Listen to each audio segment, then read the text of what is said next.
تعالوا بقى نفرز التوم النهارده بطريقه حلوه قوي قوي، هيريحك طول السنه.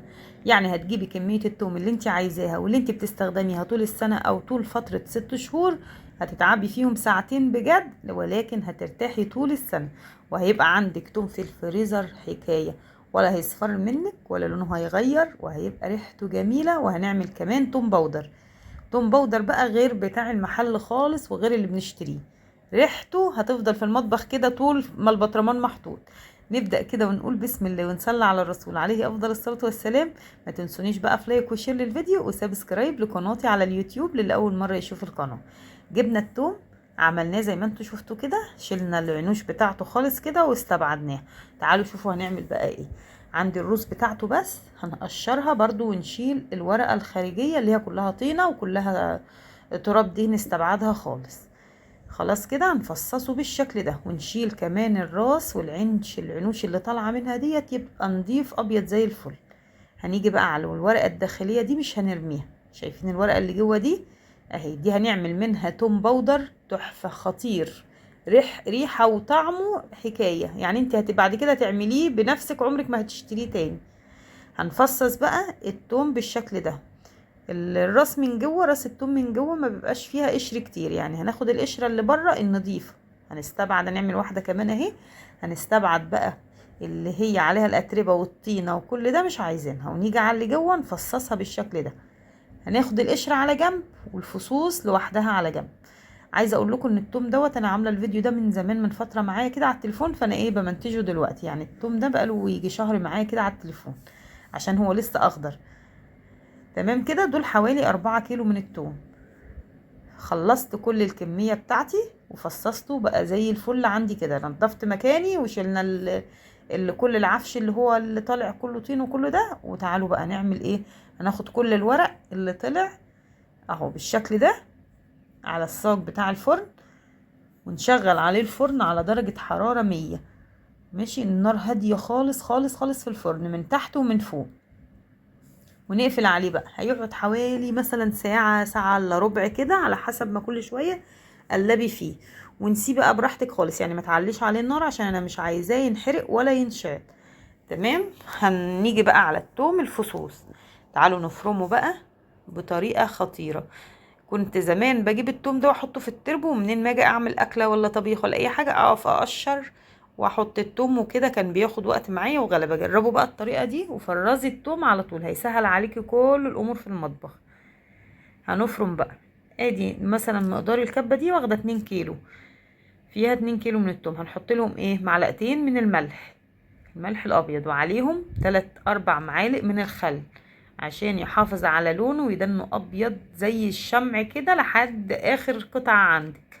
وكمان 3-4 معالق زيت.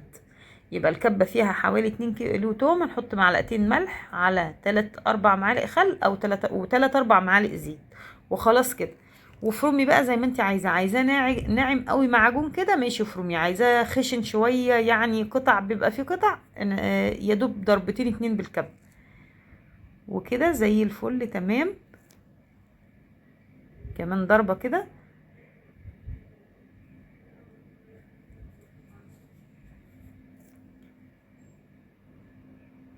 اهو. ما شاء الله التوم طالع عندي حكايه.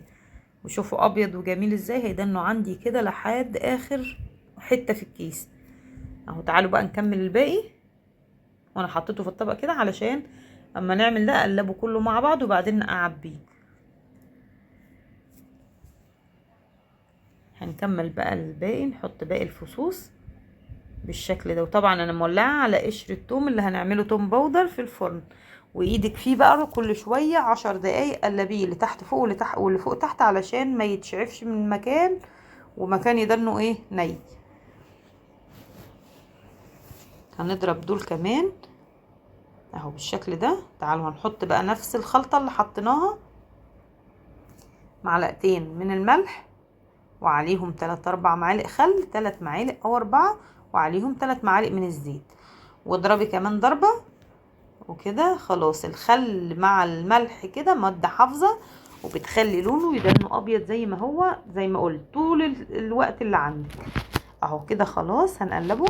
انا كنت بعبيه في بطرمان بلاستيك واحطه في الفريزر. بصراحة لقيت استعماله صعب شوية، فايه انا هعبيه في اكياس، لان الكيس هتشوفوا هعمل فيه ايه. علشان لما تطلعي الكيس تقطمي منه الحته صغيره كده على حسب ما انت عايزه، حته كبيره حته صغيره، تقطمي كده وتروحي مطلعاها بكل سهوله. ولكن لو حطيتيه في برطمان حلو وكل حاجه، بس بتيجي تقطعي منه بالمعلقه كده بيطلع بصعوبه. خلاص هتفردي بقى التوم بالشكل ده في الكيس، وروحي مطبقه وكده حطيه. ساعه ما هيجمد هتيجي تطلعي تكسري منه، هتلاقيه بيتكسر كده بكل سهوله. وتعملي بقى في بمقدار الكيس بقى فيه يجي نص كيلو كده اهو. وطبعا التوم ريحته نفاذة قوي، فلازم ينحط في كيس واتنين وتلاتة قبل ما تدخليه الفريزر. يعني انا حطيته في اكياس اهوت، بعد كده هعبيه كمان في كيس وكمان في كيس، علشان ما يقلبش ريحة الفريزر. نحاول نحطه في درج منفصل كده مع نفسه، او في خضار، يعني ما يكونش فيه اي حاجة بتتعمل، عصير فراولة مثلا او جوافة، الحاجات ديت لا، اخليه في درج مع نفسه فيه خضار اهو. بصوا حطيته تاني في كيس محكم، وهقفل الكيس كمان علشان نحافظ على ريحته ما تطلعش منه اكتر حاجة، يعني اكتر وقت اهو. كده بقى عندي احلى توم. يلا على الفريزر بالشكل ده. ساعة ما يجمد افصله بقى عن بعضه واطلع الكيس. تعالوا بقى الخطوة المهمة قوي في التوم البودر. بصوا هنا بقى شكله عامل ازاي، الذهبي التحفة كده، انا بحب لونه كده. عايزاه بقى لونه فاتح شوية، طبعا تطفي البوتاجاز الفرن قبل كده بشوية. عندي بقى طحنته، هو طبعا خشن عندي شوية، ولكن عشان الكبة بتاعتي ما فرمتوش كويس. لو عندك مطحنة بتفرم كويس هيبقى ناعم واحلى الف مرة من اللي بتشتريه. بصوا الشكل ولا الريحة، قعدت الريحة عندي يا جماعة مش قادرة اقول لكم قد ايه.